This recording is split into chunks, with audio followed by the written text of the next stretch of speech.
बिल्कुल बीवी ने मारा कि भाई तुमने 40 लाख क्यों बेच दिया। काफ़ी खुश हो कहीं से कोई क्या 4x4 jeep compass jeep 4x2 jeep compass comfortably ले में जा सकती थी। 100 टोटल मिला के जीप कंपास कितनी वार्निंग दे सकती है मैंने इस ट्रिप में समझ लिया।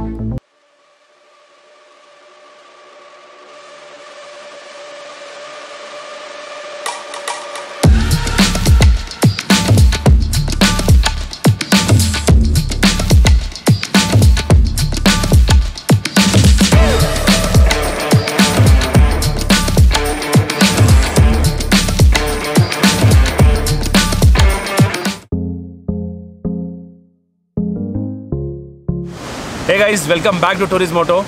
तो एक्चुअली आज क्या हुआ ना, मतलब अभी हम लोग हैं पहले मनाली में।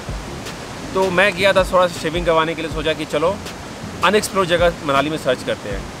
तो उस बंदे से मैंने पूछा कि भाई ये बता दो ऐसा जगह जहाँ पे ज़्यादा लोग ना जाते हो। तो उसने इस जगह को रिकमेंड किया और सही में मस्त लोकेशन है। और इस लोकेशन पे हम लोग शूट करने वाले हैं इस वीडियो को, जो कि हम अपना एक्सपीरियंस शेयर करेंगे लेह का ट्रिप में जीप कंपास का परफॉर्मेंस कैसा रहा। जब स्पीति का मैंने ट्रिप मारा था तब भी आप लोगों ने बोला था कि स्पीति का एक्सपीरियंस कैसा था जीप कंपास का, उसके एक अलग सेपरेट वीडियो बनाने का। तो इस वीडियो का वही पर्पस है, लेह ट्रिप पे जीप कंपास का परफॉर्मेंस कैसा था उसके बारे में हम लोग बात करेंगे। तो चलिए इस वीडियो को शुरू करते हैं। मेरे साथ है Nikunj Sharma and he is not brother of Anushka Sharma. ठीक है, राइट? सही बात। हाँ। तो इसके बाद jeep compass model S 4x4 है। मेरे पास भी सेम कार है। मैंने लिया था जून 2021 में, इसने लिया था 1 साल बाद में, जुलाई में, अप्रैल 2022 में। तो इसकी गाड़ी अभी तक आई थिंक 7000 समथिंग चल चुकी होगी अभी तक। बैंगलोर में जब तक था तो 2000 किलोमीटर चल चुकी थी। तो गाड़ी ऑलमोस्ट नहीं है इसकी। यहाँ पे अभी जो ये ट्रिप हम लोग हमारे ऑलमोस्ट 4000-5000 किलोमीटर हो चुका है हमारा। तो मतलब this is the I feel, अब एक लेह ट्रिप मारते हो तो रोड हमेशा बहुत अच्छा नहीं रहता है। तो वहाँ पे एक्चुअली परफॉर्मेंस कैसा है उसके बारे में हम लोग बात करते हैं। तो मैंने जितने भी टॉपिक्स हैं ना सारे हमने ऑलरेडी नोट्स में लिख लिए हैं। इसी टॉपिक के बारे में हम लोग बात करने वाले हैं। तो अभी तक जो गाड़ी चल चुकी है मेरी ऑलमोस्ट 26,000 किलोमीटर चल चुकी है गाड़ी। अब तुम्हारी कितनी चली है निकुंज? 7,500 चल चुकी है। तो ये हमारा टोटल है। अगर आप ले या स्पीति को इस तरह का ट्रिप करते हो तो बेसिकली आपको क्या क्या चीज़ को कंसिडर करना चाहिए। तो पहला तो क्या है कि ये BS6 इंजन है, डीजल है।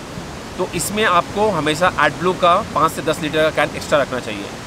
बाय द वे मेरे कार में मैं देख रहा हूँ इस बार एडब्लू ज़्यादा कंज्यूम हो रहा है कंपेयर टू लास्ट ईयर में जब स्पीति गया था उसके कंपेयर में अभी इस बार।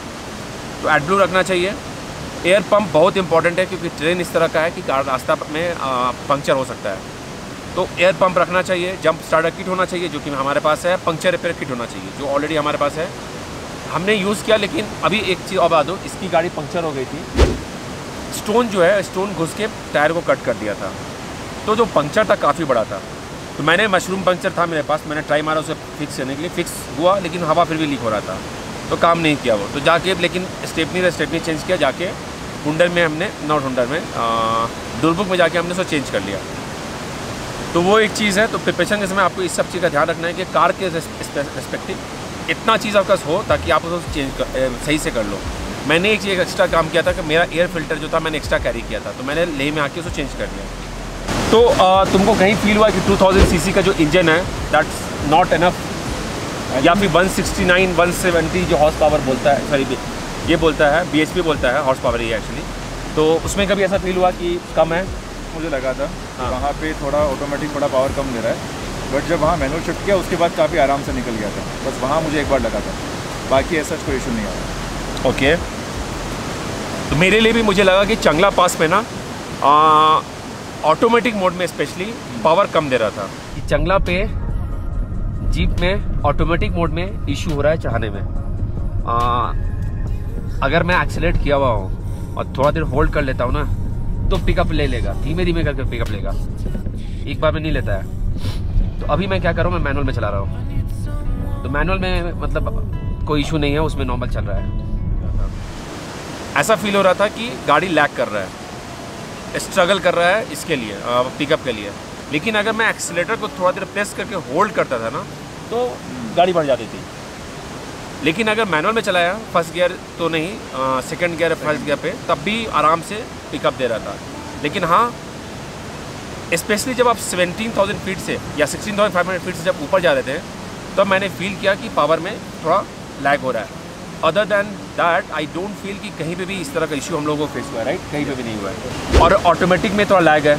अब बेसिकली जब क्या बोलते हैं उसको, आप शिफ्ट करता है ना गाड़ी, तो थोड़ा लैग करता है जीप कंपास, और डाउन शिफ्ट फास्ट है इसका। इनिशियल 30-40 किलोमीटर में लगता है कि थोड़ा धीरे धीरे पिकअप कर रहा है, उसके बाद में पकड़ लेता है अच्छे से। बेसिकली इनिशियल जो टॉर्क है वो कम है, तो उससे आपको थोड़ा फील होता है। लेकिन हाई मतलब पहाड़ पे हम लोगों को लगा कि ये इशू मोनली फेस तब हुआ है जब हम लोग बहुत हाई एल्टीट्यूड रहे। लो एल्टीट्यूड पे ऐसा कुछ नहीं है। तो हम लोग वहाँ पे बैठ के शूट कर रहे थे, लेकिन एकाएक बारिश स्टार्ट हो गई, तो हम लोग जगह चेंज करना पड़ा। तो बारिश बंद हुई तो हम लोग रीशूट कर रहे हैं, लेकिन अब हम लोग का लोकेशन चेंज हो गया, क्योंकि वहाँ पे जो चेयर्स थे सारे बिक चुके होंगे।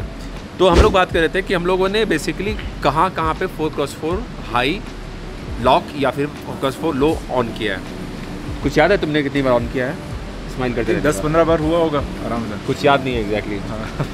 एक्चुअली हो क्या रहा था ना, कहीं कहीं रास्ता बहुत ही ख़राब था, कहीं कहीं एकदम नैरो रोड था, ऑलमोस्ट पत्थर पे चला रहे थे हम लोग गाड़ी, और कहीं के बहुत बड़े बड़े पत्थर थे।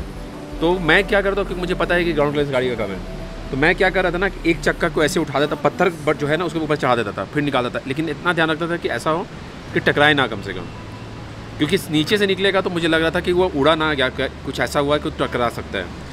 तो इसलिए मैं ट्राई कर रहा था चक्का को एक ऊपर रखो। कभी भी अगर आपको ऐसा लगता है कि जहाँ ग्राउंड क्लियरेंस कम है, तो जहाँ लो है एक जगह पे हाई है, एक चक्के को हाई पे रखो, एक को लो पे रखो, और ऐसे गाड़ी को निकालने की कोशिश करो, तो इशू नहीं होता है। तो मुझे भी याद नहीं एग्जैक्टली कितना बार ऑन करना पड़ा है, मैं बहुत बार ऑन किया हूँ। सबसे पहली बार कब किया होगा आपने? सबसे पहली बार मुझे लगता है मैंने लॉक में 4 व्हील लॉक तब ऑन करता था जब मुझे लगता था ना कि रोड बहुत ही ख़राब है, ठीक है, और 4x2 भी वहाँ क्रॉस कर जाएगा, लेकिन 4x4 मैं इसलिए ऑन करता हूँ, वहाँ पर ट्रैक्शन ज़्यादा मिलता है, चारों व्हील में पावर है, तो आराम से क्रॉस कर जाएगा। तो मैं वहाँ जहाँ रोड ख़राब होता था वहाँ मैं उसको ऑन कर लेता था। लो मैंने तब यूज़ किया है अभी हम क्या कर रहे थे ना, हम थोड़ा सा अगर 4x4 है तो थोड़ा चुल मचता है, तो जहाँ पे दिख रहा था ऑफ रोड ट्रेल, ऊपर वाला नीचे वाला, हम लोग उसमें घुसा देते थे। सारे जगह पे नहीं, जब जहाँ पता था कि गाड़ी निकल जाएगी। तो एक जगह ऐसा था कि हम कोई काम से रुके हुए थे, इनको पता नहीं क्या चुल चढ़ा, चढ़ने वाले पे चढ़ा दिया। स्टार्टिंग में तो सही दिख रहा था रोड, ऊपर जाने के बाद रोड ऐसा था कि अगर मैं खड़े भी हो रहा हूँ ना तो स्लिप कर रहा था। तो यहाँ पर देखा मैं ये स्ट्रगल कर रहा है चढ़ने में, क्योंकि उस समय इसने अभी तक लो यूज़ नहीं किया था। हाँ, नहीं किया। तो लो यूज़ करने के लिए उसने वहाँ पे उसको लो यूज़ करना था आइडियली, तो वहाँ पे यूज़ किया। और भी जहाँ जहाँ वाटर क्रॉसिंग था, जहाँ मुझे लगा बहुत बड़ा जगह पत्थर है, मुझे क्रॉल करके निकालना है, I didn't wanted to go fast, क्योंकि अगर आपके पास ग्राउंड क्लियरेंस कम है ना, तो आप फास्ट जाओगे तो चांसेस है कि जब सस्पेंशन दबेगा ना तो आप पत्थर पर टकरा सकते हो। तो इसलिए मैं ट्राई कर रहा था कि क्रॉल में ही निकालो, स्लो करके उसमें निकालो, ताकि उससे अगर टकराया भी तो चोट ज़्यादा आने का संभावना कम हो जाता है, राइट? सही बात। तो आई गेस वही केस होगा तुम्हारा, इसको भी याद नहीं है, मेरे को भी याद नहीं है। What do you think about ground clearance? Ground clearance कम है, एटलीस्ट 200 तो होना चाहिए था उसका। 200 तुम ओवरऑल लेडिन बता रहे हो? Correct. लेडिन को ही जो अगर मतलब टोटल मानो 5 लोग बैठे हैं उसके अंदर, फिर भी एटलीस्ट 200 का होना चाहिए उसका। दबने के बाद भी होना चाहिए। तो एक जगह जहाँ लगता है थोड़ा लैग मार, टोटली वैलिड। एक्चुअली देखो, ट्रेल हॉक एक ऐसी गाड़ी है ना, उसमें आप ग्राउंड क्लियरेंस दे दियो। जीप कंपास एक्चुअल में बोला जाए ना तो मुझे उसको छोड़ के कोई इशू नहीं दिखा है। करेक्ट। उतना हाई एल्टीट्यूड पे भी अगर गाड़ी सही से निकल रहा है तो कोई कंसर्न नहीं है, लेकिन सही में ग्राउंड क्लियरेंस जो है कंसर्निंग चीज। ग्राउंड क्लियरेंस से ज़्यादा बोलूँ तो अप्रोच एंगल, अप्रोच एंगल जहाँ से स्टार्ट करता है ना चढ़ना। करेक्ट। एक जगह मैं देखा था, स्लोप था, ऐसे ऊपर जाके स्लोप था, वहाँ पे नीचे जाता ना तो ऐसे टकराता वो। इस तरह का बहुत सारी जगह था, तो अप्रोच एंगल मुझे लगा बहुत ही कम है, ठीक है, कम है, बहुत ही कम तो नहीं बोलूँगा, कम है। स्पेशली आप जब ऑफ रोड करने जाओगे तो वहाँ बहुत कम है। ग्राउंड क्लियरेंस एक बहुत कंसर्निंग चीज़ है जहाँ पे आप पत्थर पे गाड़ी चला रहे हो, तो क्योंकि बहुत बार नीचे लगा है, इसने तो एक जगह तोड़ भी दिया है, प्लास्टिक था ही, लेकिन कोई कंसर्न नहीं है, उसको हमने अभी फिक्स किया है। तो कहीं कहीं कुछ लग रहा था, तो वो भी एक है, अच्छा होना चाहिए था। आई विल नॉट से कि मतलब एकदम ख़राब है, लेकिन हाँ, अगर आप ऑफ रोड में जा रहे हो तो ग्राउंड क्लियरेंस कम है, अप्रोच एंगल कम है। हाई एल्टीट्यूड में तुमको भी प्रेशर वार्निंग आया, राइट? नहीं, मुझे हाँ टायर प्रेशर का वार्निंग आया था। खरदुंगला में चारों में आया होगा। खरदुंगला में आया था, चारों के अंदर आया था, नीचे। अभी क्या हो रहा है, जैसे हम खरदुंगला की तरफ बढ़ रहे हैं ना हम लोग, और एक से एक इशू दिख रहा है।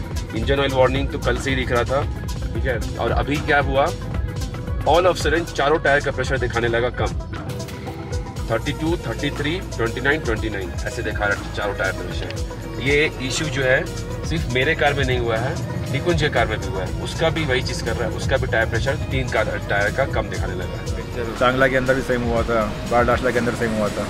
सेम चीज़ मेरे साथ भी था, जैसा इसका कार दिख रहा था वैसा मेरे कार दिख रहा था। मेरे साथ एक वियर्ड चीज़ था, मैं बताता हूँ क्या है। टोटल मिला के जीप कंपास कितनी वार्निंग दे सकती है मैंने इस ट्रिप पर समझ लिया। तो मेरे को टोटल मिला के 4 वार्निंग है। पहला तो वार्निंग आई इसका कि क्या बोलते हैं, ऑयल टेम्परेचर हाई, ठीक है, ऑयल टेम्परेचर हाई, स्पीड में भी लिमिटेड। ये वार्निंग मेरे को लगता है 16-17 हज़ार फीट के पास से कंटिन्यूस बार बार आ रहा था। लद्दाख में के पास भी आया, 13-14 हज़ार के पास बार बार आ रहा था। तो ये मुझे वार्निंग 3-4 बार आ रहा था।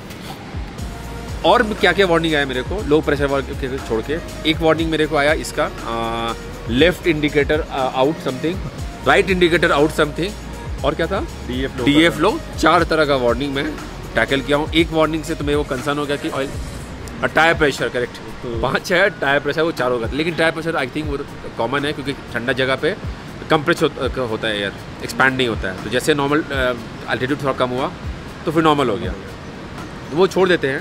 लेकिन बाकी ये 4 आया था। ऑयल टेम्परेचर बहुत कंसर्निंग था, क्योंकि इससे स्पीड में इम्पैक्ट हो रहा था। तो मैंने सर्विस एडवाइज़र को फ़ोन किया, पूछा, तो बोला कि सर एक्चुअली क्या है कि वो 15,000 हाइट से ऊपर जाओगे ना तो सेंसर थोड़ा सा वियर्ड बिहेव करता है because of magnetic field. I am not sure कितना सच है कितना झूठ है, लेकिन वहीं तक मेरे को इशू फेल हुआ। लद्दाख से जब मैं वापस आ रहा था, जबकि मैं बहुत हाई एल्टीट्यूड पे गाड़ी क्रॉस किया हूँ, लेकिन एक बार भी ये इशू नहीं आया। हाई एल्टीट्यूड के कारण तो नहीं हो सकता है, मोस्टली सम अदर रीज़न होगा, लेकिन वो अभी तक लेह से लेके यहाँ तक मनाली तक बिल्कुल नहीं आया। इसका एक बड़ा अच्छा फीडबैक है कि इसको पहली बार ये जो है पीछे में 3 सीट बैठा। कैसा लगा? इतना मज़ा तो नहीं है, इतना कंफर्टेबल नहीं है। मिडिल सीट में लगता है शोल्डर आपके टच होते हैं। 5 लोग के अंदर मोस्टली, 2 लोग मतलब 4 लोग का ही मतलब अच्छा कंफर्टेबल होगा। 5 लोग में इशू आएगा थोड़ा, जो सेंटर के अंदर बैठता है, जो आपका पाँव लंबा है, आगे टच भी होगा, चेंज करना है, टच आपका होगा, शोल्डर टच होते हैं। तो मतलब बोला जाए 10-15 किलोमीटर बैठ सकते हो, उससे ज़्यादा 10-15 के ऊपर मैं तो नहीं बैठ सकता। 10 के ऊपर मैं बोलूँगा मैं कार चला लूँगा, उससे अच्छा मुझे नहीं बैठना पीछे, या फिर डिक्की में बैठ जाओगे। डिक्की में बैठ जाऊँगा, उससे अच्छा मैं। तो सीट का जो है एक्चुअली हम क्या कर रहे थे ना, कहीं कहीं जिसमें मनाली में भी हमें हम लोग कहीं जाना है, 2 कार निकाल के डीजल क्यों वेस्ट करना। तो कभी ये अपना कार निकाल लेता है, कभी मैं अपना कार निकाल लेता हूँ। हम लोग 5 लोग हैं, तो 5 लोग उसी में बैठ के जा रहे हैं एक कार में। तो ये एक कंसर्निंग चीज़, कंसर्निंग क्या है, ठीक है, 4 लोगों के लिए ही बोलता है जीप कंपास, 5 लोग टाइट है, ठीक है। एक और क्वेश्चन है जो स्पेशली जो कैमरे के पीछे है शरद, उसका था, क्योंकि इसके पास 4x2 जीप कंपास है और इसने एक बार वर्कला में जीप कंपास फंसाई हुई है सैंड में। अगर आपने वीडियो नहीं देखा है तो देख लो, अभी आई सेक्शन में आ रहा होगा। क्या 4x4 jeep compass 4x2 jeep compass comfortably Leh में जा सकती थी? 100% जा सकती है, कोई डाउट नहीं है उसमें। मोमेंटम आपको मेंटेन करना है, और मोमेंटम मेंटेन करोगे तो गाड़ी कहीं से भी निकल जाएगी। बस एक बहुत बड़ा कंसर्न क्या आएगा, आप मोमेंटम मेंटेन करते हो ना, सस्पेंशन प्रेस होता है। जब सस्पेंशन प्रेस होगा और आप सही जगह पर टायर नहीं रखोगे और आप पूरा पत्थर को क्रॉस कर रहे हो, तो कहीं से पत्थर मार सकता है। वो एक इशू है जो आपको आएगा अगर 4x4 जा रहे हो। बहुत सारा वहाँ पे शॉर्टकट ऐसा बना जहाँ ऑफ रोड ट्रेल है, वो आपको नहीं लेना है, बाकी नॉर्मल रोड पे जाएगा। लेकिन आप कुछ जगह ऐसा भी था जहाँ पे हम ले गए जहाँ सिर्फ 4x4 ही जा सकती है, बाकी जगह नहीं जा सकती। उस जगह को छोड़ के आई थिंक हर जगह जाएगा। कभी हमने लेक पे नीचे उतार दिया, कहीं वाटर स्ट्रीम तो वहाँ उतार दिया, क्योंकि इस गाड़ी को लेने का मेन पर्पस वही है कि आप जहाँ चाहो वहाँ जा सको, ठीक है। तो उसको छोड़ दें तो आराम से ले ट्रिप करेगा। बस ये बहुत ही शॉर्ट वीडियो है, यही हम लोगों का एक्सपीरियंस है overall. I think what do you feel overall, तुम्हारा क्या एक्सपीरियंस है जीप कंपास से? बाकी बहुत बढ़िया, बस एक अपने जो बात की ग्राउंड क्लियरेंस 40 लाख रुपया तुमने डाला है बैंगलोर में। बढ़ते हाँ, कहीं एक्चुअली इस बंदे का एक अलग स्टोरी है कि इसने पहले नेक्सॉन बुक से पहले बुक कर दिया था मैंने। नेक्सॉन से जीप कंपास आया है, नेक्सॉन से 4x4 नेक्सॉन से क्रेटा भी इसमें, उसको बाद में हम लोग कभी डिटेल में बात करेंगे, ठीक है। इस वीडियो को इससे रिलेटेड रहने देते हैं। तो ओवरऑल यू फील कि 40 लाख तुमने डब्बे में नहीं डाला है? नहीं, बिल्कुल नहीं। कहीं भी थोड़ा पछतावा? नहीं, बिल्कुल नहीं। थोड़ा रोना? बिल्कुल। बीवी ने मारा कि भाई तुमने 40 लाख क्यों बेच दिया? काफ़ी खुश है कहीं से कोई सेम चीज़ मेरे साथ भी है कि I am also happy with jeep compass. थोड़ा बहुत इशूज़ इलेक्ट्रॉनिक्स आइटम्स हैं, बहुत सारे इसमें सेंसर डाले हुए हैं, तो वार्निंग्स वगैरह आते हैं, लेकिन ओवरऑल परफॉर्मेंस में मुझे कहीं कुछ इशू नहीं दिखा है। 17,000 फीट पे सिर्फ चांगला पास में लैग कर रहा था, काफ़ी इंजन लैग कर रहा था, लेकिन उसका भी तो कुछ ट्रिक है, अगर ट्रिक यूज़ करोगे तो क्रॉस कर जाएगा। Apart from that nothing major concern. कहीं पे भी एक जगह फील नहीं हुआ गाड़ी धोखा देगी, कहीं ऐसा नहीं लगा गाड़ी नहीं निकलेगी। स्पेशली ऑफ रोड में कोई ऐसा ट्रेल नहीं था जहाँ फील हुआ कि गाड़ी नहीं जाएगी। Overall I feel I am also happy with the performance of jeep compass. Same with you. तो बस इस वीडियो को इसे यही रखते हैं। ये वीडियो लेट ट्रिप के बाद आया है, तो आप लोग बताना वीडियो कैसा है। मिलते हैं अगले वीडियो में, तब तक के लिए बाय बाय।